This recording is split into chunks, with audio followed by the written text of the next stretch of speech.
모래에 갇히면 타이어에서 바람을 빼라. 기온이 52도 이상 되는 곳에서 차가 사막에 빠지게 될 때 모래를 채우고 차량을 미는 일은 목숨까지 앗아갈 수 있는 위험한 일입니다. 차량을 구덩이에서 빼내려고 하다가 12시간 만에 탈수 현상으로 목숨을 잃어버리기 때문인데요. 구덩이에 빠졌다고 그냥 차를 밀어붙이면 오히려 상황이 더 나빠질 수 있습니다. 가속 페달을 밟다 보면 바퀴는 점점 더 모래에 깊숙이 처박혀 버립니다. 그럴 때는 모래에 갇힌 차의 타이어에서 바람을 빼야 합니다. 우리는 본능적으로 문제를 해결하는 쪽으로 나아가려 하고 그런 방식으로 인생이라는 사막을 건너려고 합니다. 살다 보면 정체될 때가 있죠. 구덩이에 빠질 때가 있습니다. 답이 보이지 않아 미칠 것만 같을 때도 있죠. 그렇게 정체된 상황은 우리의 자신만만하고 조급한 자아에서 공기를 조금 빼내어야 다시 움직일 수 있음을 의미할 수 있습니다. 그럴 때는 타이어에서 공기를 빼고 차의 높이를 낮춰야 합니다. 그러면 차가 모래 위로 올라설 수 있습니다. 항상 고양된 느낌, 기분 좋은 느낌을 우리는 원합니다.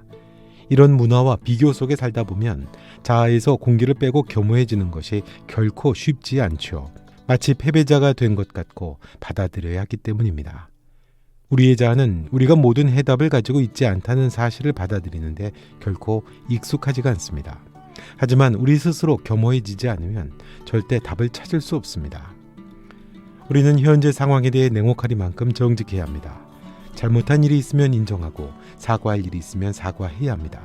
무언가 생각했던 대로 일이 안 풀리면 화를 내보기도 하고 남을 탓하기보다는 실망감 그 자체를 느껴야 합니다. 조급하게 잘못된 것을 바로잡거나 변화시키려 들지 말고 핑계를 찾아서도 안 됩니다.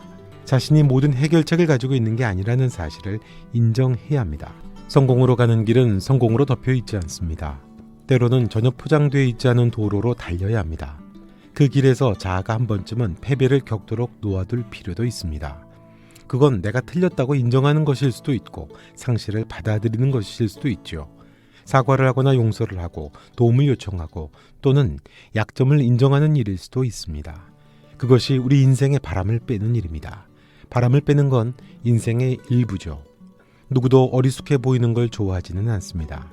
하지만 우리의 자아에서 공기를 조금만 빼면 즐길 수 있는 수많은 오아시스가 인생에서 발견됩니다.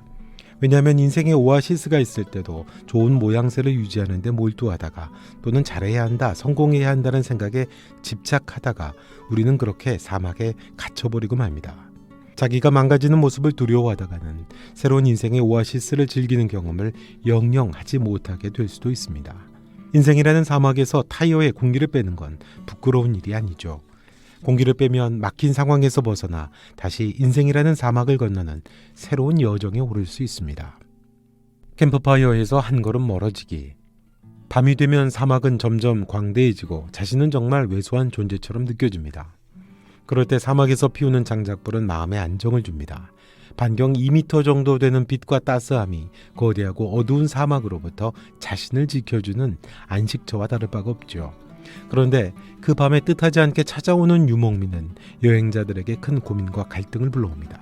강도일 수도 있고 안내자일 수도 있고 친구일 수도 있고 살인자일 수도 있다는 불안감.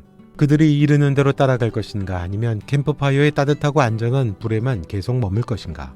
우리 인생에는 따뜻하고 친숙한 캠프파이어들이 있습니다. 바로 가족, 친구, 집, 그리고 직장이죠. 가치관, 일상, 인간관계, 우리가 믿고 있는 것들도 마찬가지입니다. 나쁜 습관과 좋은 습관, 옳고 그름에 대한 우리의 판단도 캠프파이어로 볼 수 있죠. 우리가 알고 있는 세상, 그리고 우리가 세상을 보는 방법이 바로 캠프파이어입니다. 누구에게나 그런 캠프파이어가 있죠. 인생의 변화를 겪고 자신이 인생의 사막에 있다고 느낄 때 우리는 캠프파이어를 더 크게 지피기 위해서 나뭇가지를 부지런히 찾아다닙니다. 안전하다고 느낄 수 있을 만큼의 연료를 찾기 위해 온갖 노력을 다합니다. 사람은 확실하고 일상적으로 반복되는 걸 원합니다. 익숙하고 안전하기 때문이죠. 애매모호하고 위험한 것은 싫어합니다.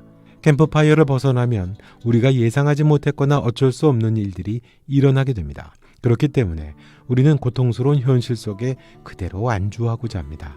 현실이 고통스러울지라도 최소한 예상은 할 수 있으니 말이죠.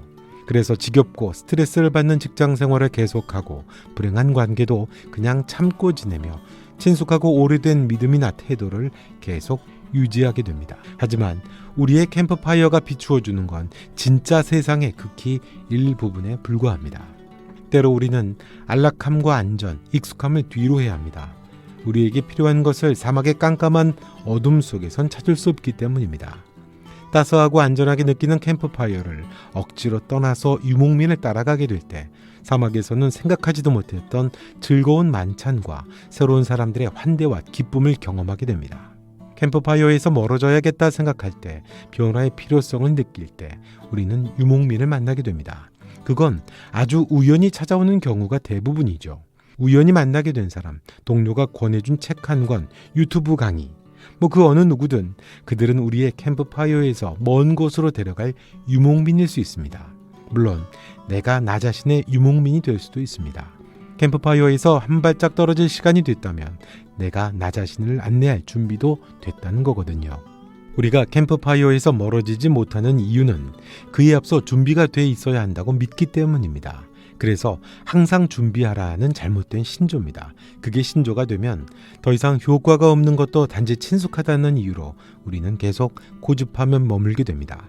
어쩌면 캠프파이어의 불이 사그라들어 추워져도 우리는 그 곁을 절대 떠나지 못할 것입니다. 인생의 사막에서 완벽하게 준비를 한다는 건 불가능합니다. 결혼할 준비가 완벽하게 된 상태에서 결혼을 했나요? 아이를 낳아서 길을 완벽한 준비가 된 상태에서 아이를 낳았나요? 해고를 당할 때 새로운 직장을 찾을 완벽한 준비가 되어 있었나요? 언제나 준비가 되어 있지 않다는 사실을 받아들이고 나면 캠프파이어에서 떠나는 것이 쉬워지게 됩니다. 물론 항상 준비되어 있지 않은 상태로 있다는 게 무사 안일주의에 빠져 무책임하거나 알면서도 위험한 상황으로 치닫는 걸 의미하는 건 아닙니다.